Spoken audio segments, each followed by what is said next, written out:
반갑습니다. 오늘은 창세기 5장 21절에서 24절까지의 말씀을 동행이라는 제목으로 같이 하나님의 말씀 나눠보도록 하겠습니다. 야베스가 이스라엘 하나님께 아뢰어 이르되 주께서 내게 복을 주시려거든 나의 지역을 넓히시고 주의 손으로 나를 도우사 나로 환난을 벗어나 근심이 없게 하옵소서 하였더니 하나님이 그가 구하는 것을 허락하셨더라. 아멘. 사랑하는 성도 여러분, 전 이 성도라는 말이 너무나도 좋습니다. 왜냐하면 주님 안에서 우리가 하나가 되었기 때문입니다. 그래서 우리 모든 성도님들이 야베스가 하나님께 구하고 하나님께서 그가 구한 것을 기도를 들어주신 것처럼 우리 하나님과 함께하는 우리 모든 성도님들의 간구가 하나님 앞에 응답되기를 간절히 소망합니다. 오늘 말씀은 제 평생에 있어서 가장 은혜 받은 말씀이고요. 저의 간증이기도 합니다. 그리고 이 말씀을 통해서 제가 만난 하나님이 여러분의 하나님이 되기를 소망하며 하나님께서 성도님들의 삶 가운데 동행하시기를 소망합니다. 우선 이제 처음 만나는 자리다 보니까 제 소개를 좀 간단히 드리겠습니다. 일단 제 이름은 주영찬이고요. 두루 주자에 길영자, 빛날 찬자를 썼습니다. 그렇게 해서 제가 주영찬이라는 사람이 되었어요. 부모님께서 제 이름을 지어주실 때에는 이 한자로는 영원히 빛나라라는 그런 의미로 지어주셨고 또 믿음으로서는 주님께 영광과 찬송을 이란 뜻으로 이렇게 지어주셨습니다.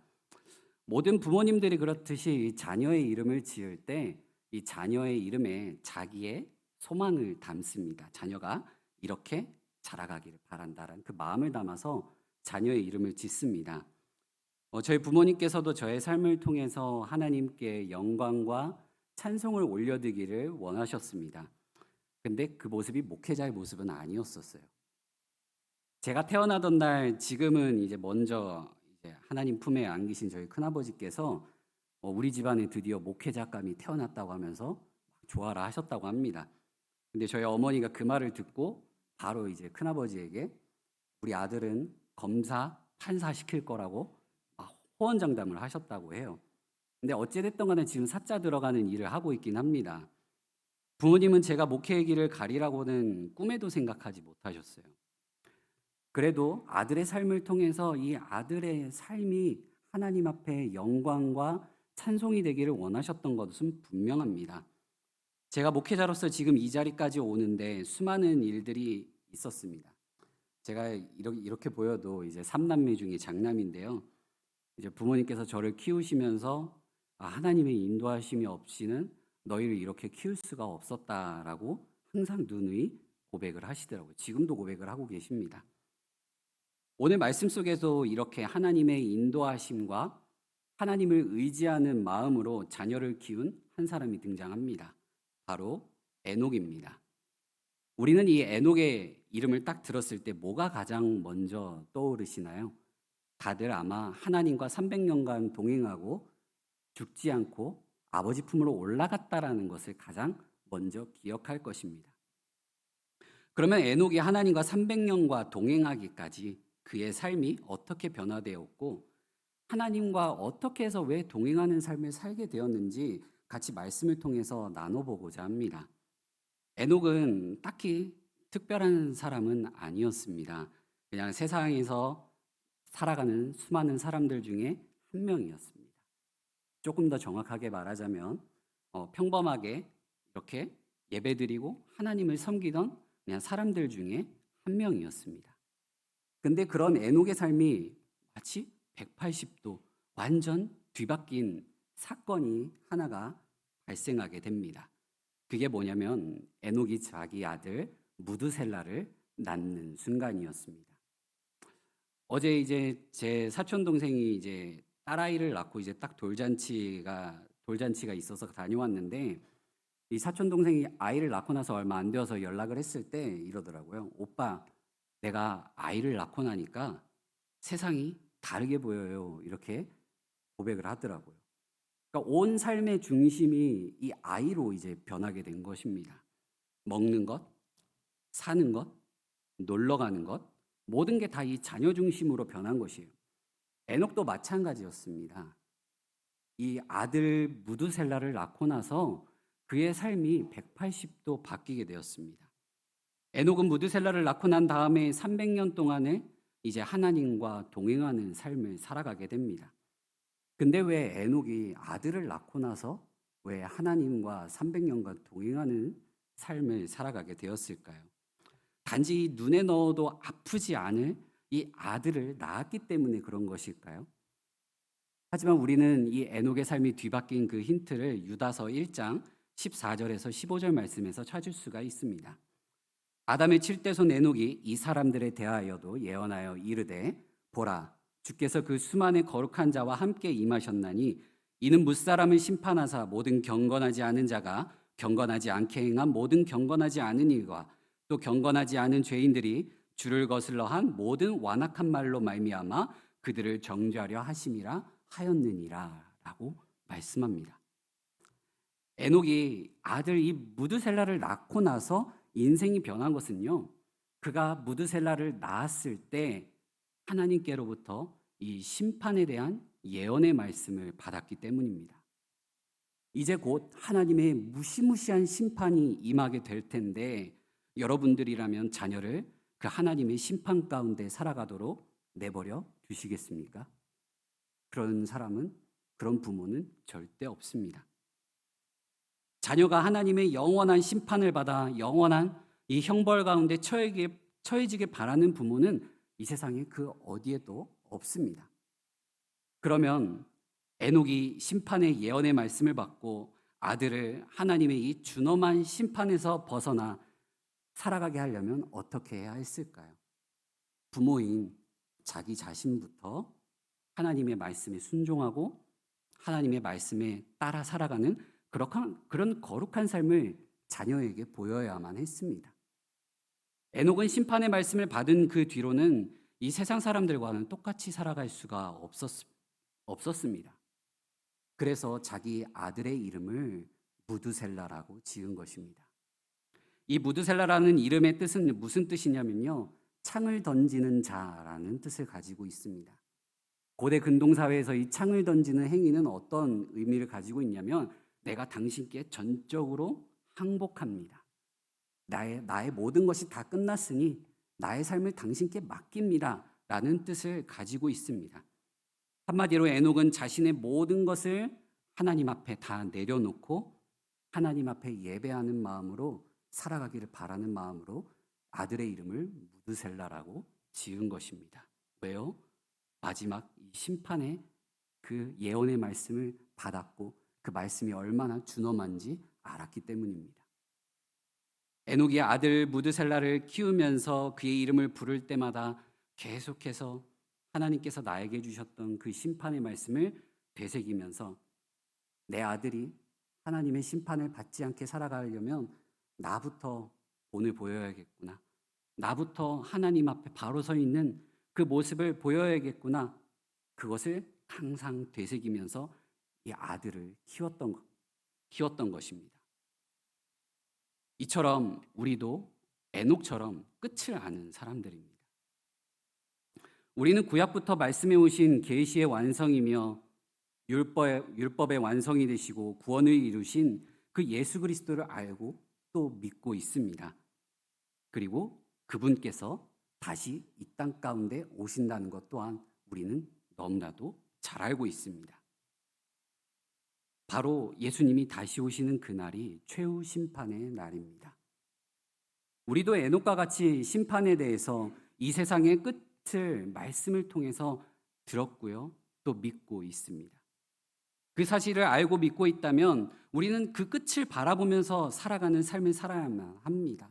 그렇다면 더 이상 예전의 나와 같은 모습으로 살아갈 수는 없습니다. 저희 부모님도 한치 앞을 알지 못하는 그런 삶을 살아가셨죠. 그래서 아들의 삶이 목회자의 길을 가리라고는 생각지도 못하셨습니다. 하나님께서 제가 목회자의 길을 가도록 인도하셨던 그런 지난 날을 보게 되면 저희 부모님께서도 뭐라고 하시냐면 그 TV에나 어디 막 세상에 이런 일이나 나올 법한 그런 일들이 왜 우리 가정에 찾아왔을까? 라고 종종 말씀을 하십니다. 저는 굉장히 3.89kg로 건강하게 태어났는데 또 이제 저희 집안도 부족함 없이 좀 살아가던 집안이었습니다. 저희 아버지께서 이제 지금 다들 핸드폰 쓰고 계시는 것처럼 그 핸드폰 통신망을 이제 연구하고 디자인하시는 그런 일을 하셔가지고 이미 우리가 쓰고 있는 이런 핸드폰 통신망 기술이 이미 8, 90년대 다 계획이 되어 있던 거라고 하시더라고요. 그러다 보니까 이제 수많은 대기업들에서도 탐내는 그런 인재셨는데 그러다 보니까 부족함 없는 삶을 살고 있었는데 이 아들이 생명이 걸린 문제가 생기니까 이 모든 것이 다 허사였던 것입니다. 너무나도 평범하고 화목하기만 했던 저희 가정에 너무 세상에도 그냥 소문으로만 들리던 그런 일들이 일어나게 된 것이죠. 그게 제 나이 7살 때 찾아왔습니다. 제가 7살 때 소아성 류마티즘을 앓게 되었는데 정확하게는 자가 면역 질환, 에이즈나 백혈병과 같은 그런 병이라고 생각하시면 됩니다. 그래서 이 병의 무서운 점이 무엇이냐면요.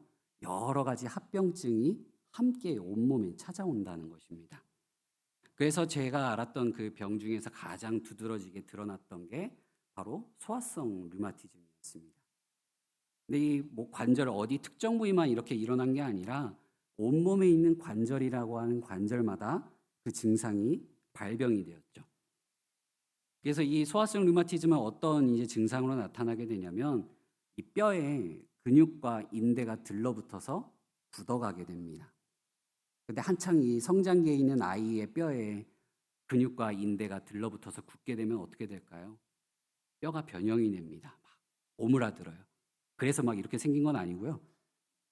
그게 막 병이 막 이제 뭐 온몸이 안쪽으로 말려 들어가듯이 막 흉측한 모습으로 변하게 됩니다. 근데 결국에는 어디까지 이제 이 병이 지장을 미치게 되면 심장까지도 가게 됩니다. 심장도 이제 근육과 인대로 막 펌프질하는 것처럼 이 심장도 서서히 굳어가고 멈춰가게 되는 것이죠. 정말 세상에서도 남부러울 것 없이 자신감 넘치던 저희 아버지께서도 이 아들의 생명이 걸린 이 문제에 있어서는 아무런 소용이 없으셨습니다. 당시 받을 수 있는 치료는 다 받았고요. 심지어 해외에서도 이 병을 치료할 수 있는 뭔가 방법이 있다면 가고자 했지만 불치병이라 그 당시에는 방법이 전혀 없었습니다.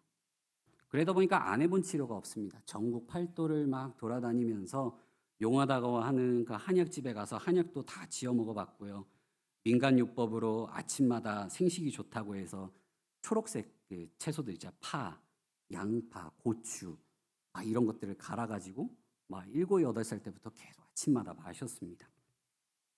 근데 막 그런 것조차도 불평불만하지 않고 그냥 그대로 먹었던 제가 부모님이 가슴을 더 아프게 만들었나 보더라고요. 당시 이 병을 앓기 전엔 저는 뭐 또래 애들보다도 키도 더 크고 건강하게 살아갔고 가정적으로도 부족함이 없고 너무나도 화목한 집안이었지만 하나님께서 이 생명의 문제를 건드시는 그 순간 모든 것이 다 무색하게 변하게 되었습니다. 제가 딱 9살 때 시한부 판정을 받고 그때부터 저희 어머니가 전적으로 하나님을 의지하기 시작하셨습니다. 모든 병원 치료를 다 그만뒀고요. 어머니 고향이 저기 벌교 순천인데 거기 내려가서 새벽 예배부터 시작해서 밥 먹는 시간을 제외하고는 다 예배와 기도와 찬양 부르는 시간으로 그렇게 6개월을 보냈습니다. 밤이면 밤마다 저희 어머니가 저를 업고 강대상 앞에 이불을 깔아놓고 거기서 밤새 기도하시고 새벽 예배를 마치고 저를 업고 다시 그 할머니 댁에 가서 또 아침을 먹이고 이거를 6개월 동안 계속 반복했습니다. 그러는 가운데 하나님 내 아들의 생명만 살려주신다면 이 아들을 주님이 사용하여 달라고 이렇게 서원 기도를 하셨습니다. 그러고 나서 이 6개월이라는 시간을 거쳐가지고 이제 다시 서울로 올라와가지고 이제 병원에 가게 되었습니다. 이제 병원에 딱 가게 되었을 때 저희 주치의 선생님이 저희 부모님을 엄청 뭐라고 하시면서 막 혼내셨어요. 아들이 이 지경까지 될 때까지 왜 이렇게 내버려 뒀냐? 왜 이 지경 손 쓸 수 없을 정도까지 내버려 뒀냐? 이렇게 말씀을 하셨어요. 하지만 저희 부모님은 그때는 좀 마음이 평안하셨다고 하더라고요. 전적으로 모든 것을 다 하나님 앞에 맡기고 하나님을 의지하고 하나님 앞에 엎드리는 그런 그 순간 속에 하나님께서 이 아들의 생명을 지켜주실 것이라고 믿으셨다고 합니다. 오늘 우리가 읽은 이 말씀 속의 에녹도 마찬가지였어요. 분명 이 에녹은 심판의 때를 봤습니다. 마지막 순간을 봤습니다. 무드셀라를 키우면서 300년이라는 시간을 하나님과 동행하면서 살아가면서 우리가 이렇게 삶을 살아가는 것처럼 수많은 일도 에녹도 겪었을 것입니다. 하지만 그의 삶에 있어서 하나님이 싫어하시는 이 죄를 멀리하면서 살았고 또 하나님을 더욱더 가까이 했고 하나님을 경외했고 하나님으로 인해 기뻐하면서 그의 삶을 살아갔던 것입니다. 그렇게 하나님과 동행하다가 천국으로 올라갔습니다. 히브리서 11장 5절에서 6절까지의 말씀을 보면 이렇게 말씀합니다. 믿음으로 에녹은 죽음을 보지 않고 옮겨졌으니 하나님이 그를 옮기심으로 다시 보이지 아니하셨느니라. 그는 옮기기 전에 하나님을 기쁘시게 하는 자라는 증거를 받았느니라. 믿음이 없이는 하나님을 기쁘시게 하지 못하나니 하나님께 나아가는 자는 반드시 그가 계신 것과 또한 그가 자기를 찾는 자들에게 상 주시는 이심을 믿어야 할지니라. 아멘. 에녹은요, 하나님 나라로 가기 전에 하나님을 기쁘시게 하는 자라는 증거를 얻었습니다. 우리는 에녹을 통해서 우리가 어떻게 살아가야 하는지 볼 수 있습니다.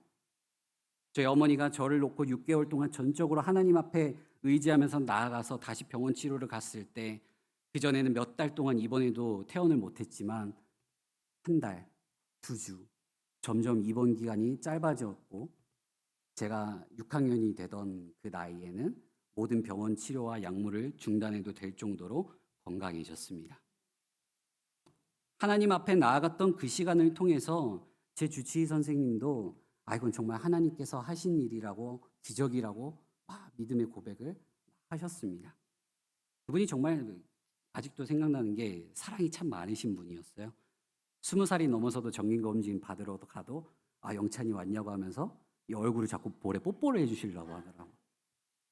그 정도로 이 선생님 입장에서도 제가 정말 기적처럼 이 생명이 소생된 한 사람이었던 것이었습니다.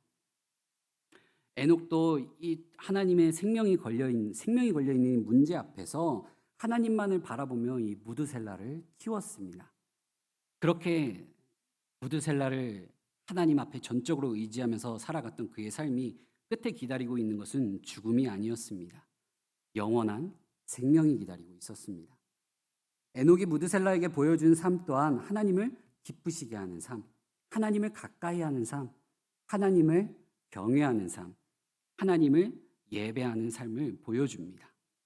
저희 어머니께서 또 저에게 그런 모습을 숱하게 보이셨습니다. 그래서 저보다도 먼저 목사 안수를 받으셨어요.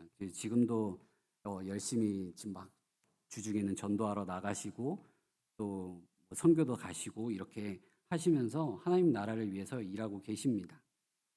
에녹이 심판의 말씀을 받은 것처럼 예수님께서도 이 최후 심판에 대해서 말씀하셨습니다. 예수님께서는 마지막 심판이 노아의 홍수와 같이 찾아올 것이라고 말씀하십니다. 그러면 우리는 어떻게 살아가야 할까요?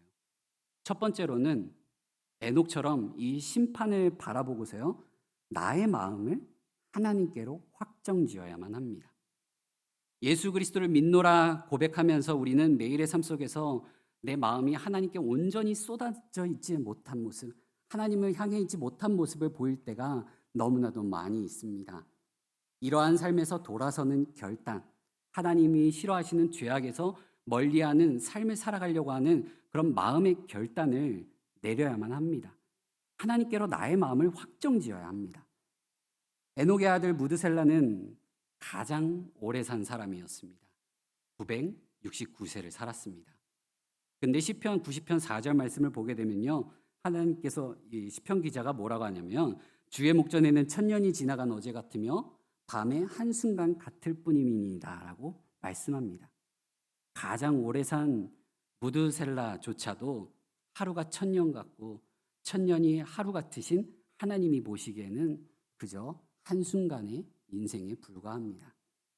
근데 재밌는 점은 이 무드셀라, 그의 이름, 다 끝났다라는 그의 이름의 뜻처럼 그의 삶이 끝나는 그 해에 노아의 홍수 사건이 일어나게 됩니다. 그가 노아 홍수로 죽었는지 그가 죽었을 때 노아 홍수가 일어났는지는 알 수는 없습니다. 그래서 가면 한번 물어보고 싶어요. 어떻게 되는 건지. 근데 이런 무드셀라에 비하면 그의 아버지 에녹의 인생은 더 짧죠. 365세를 살고 하나님 품으로 갔으니까요. 에녹의 삶을 통해서 그가 얼마나 더 장수하면서 살아갔는지는 중요하지 않습니다. 그가 어떻게 살아갔는지가 중요합니다. 그래서 5장 말씀을 보게 되면요, 이 에녹의 삶이 어떻게 강조가 되고 있는지 보여줍니다. 5장 말씀을 보게 되면은 누구누구가 몇 살에 누구를 낳았다, 누구를 낳은 후 몇 년을 지내며 아들, 딸들을 낳았다, 몇 년을 살고 죽었다. 이게 계속 반복되다가요, 에녹에 이르러서는 그렇게 묘사되고 있지 않습니다. 그는 하나님과 동행하는 삶을 살았고 죽음을 보지 않고 아버지의 품으로, 하나님의 품으로 옮겨갔다고 말씀에 기록되어 있습니다. 이 말은 이 말씀에서 보여주고 우리에게 전해주는 메시지가 무엇이겠습니까? 우리가 누구와 함께 살아가느냐가 가장 중요하다라는 것입니다. 죽음이 기다리고 있던 세상에서 영원한 생명이 있는 아버지 품으로 옮겨간 그 에녹의 삶, 우리도 마찬가지입니다. 우리도 죽음이 끝이 아닙니다. 예수 그리스도를 믿는 믿음 안에서 우리를 기다리고 있는 것은 영원한 생명입니다. 우리의 삶은 에녹과 무드셀라에 비하면 더없이 짧습니다. 이런 짧은 생 속에서도 많은 일들이 벌어지죠. 수많은 희노애락이 우리의 인생에 담겨 있습니다. 에녹도 그렇게 살아갔습니다. 그렇지만 노아의 홍수가 갑자기 찾아온 것처럼 하나님의 심판도 우리가 이러한 삶을 살아가는 동안 어느 순간 찾아오게 될 것입니다. 그러기에 우리는 어떤 삶을 살든지 간에 더욱더 우리의 마음의 결단을 내려서 하나님께로 나의 마음의 중심을 확정지어야만 합니다. 두 번째는 우리의 마음을 하나님께로 확정지었다고 한다면 그에 합당한 삶을 살아야 합니다. 시편 100편 3절 말씀을 보게 되면 여호와가 우리 하나님이신 줄 너희는 알지어다. 그는 우리를 지으시니요 우리는 그의 것이니 그의 백성이요 그의 기르시는 양이로다. 아멘. 우리는 하나님이 택하신 백성입니다. 만왕의 왕 되신 하나님의 백성이라는 것, 하나님의 자녀가 됐다는 것은 우리도 거기에 합당한 삶을 살아야 한다는 거죠. 이것은 또한 하나님의 명령이기도 합니다. 레위기 20장 26절 말씀을 보면 너희는 나에게 거룩할지어다. 이는 나 여호와가 거룩하고 내가 또 너희를 나의 소유로 삼으려고 너희를 만민 중에서 구별하였음이니라 라고 말씀합니다. 이 말씀처럼 우리의 삶을요 구별해서 하나님 앞에 드려야 합니다. 이것은 바로 죄를 멀리하는 삶입니다. 이 말씀에 기록된 거룩하다라는 이 히브리어로는 카도시라고 합니다. 이 뜻은 잘라내다, 구별하다라는 뜻을 가지고 있습니다. 한마디로 있던 것에서 잘라내서 따로 구별해 놓는다는 것이죠. 우리는 우리의 삶에서 하나님이 보시기에 기쁘지 않은 부분들은 잘라내어 버려야 되고요. 하나님이 기뻐하실 만한 나의 삶의 부분들을 계속해서 구별해 내야만 합니다. 내가 하나님을 향하여 나의 마음을 확정지었다고 한다면 내 삶 가운데서 하나님이 기뻐하시는 부분과 싫어하시는 부분, 미워하시는 부분을 분명하게 구별해내가지고 나의 삶 가운데 드러내야만 합니다. 에녹이 바로 이러한 삶을 살아서 하나님 앞에 하나님을 기쁘시게 하는 자라는 증거를 얻었습니다. 우리도 에녹처럼 나의 삶 가운데 하나님이 보시기에 기쁘지 않은 그 모습들을 구별해내고 잘라내야만 합니다. 이것은 바로 하나님의 말씀에 순종하는 데서 오게 됩니다. 베드로전서 1장 15절에서 17절 말씀을 보면 오직 너희를 부르신 거룩한 이처럼 너희도 모든 행실에 거룩한 자가 되라. 기록되었을 때 내가 거룩하니 너희도 거룩할지어다 하셨느니라. 외모로 보지 않고 각 사람의 행위대로 심판하시는 이를 너희가 아버지라 부른즉 너희가 나그네로 있을 때를 두려움으로 지내라. 아멘. 사랑하는 성도 여러분, 우리는 하나님의 백성입니다. 거룩한 백성입니다. 아무리 그런 우리라도 매일같이 범죄 지으면서 넘어진다 하더라도요, 하나님은 우리를 포기하지 않으십니다. 우리를 끝까지 붙들시고 우리와 함께하기를 원하고 계십니다. 그런 우리가 마지막에 서게 될 곳은 하나님의 심판대 앞입니다. 그 심판대 앞에 섰을 때 우리의 삶 가운데 행위대로 심판을 받게 될 것입니다.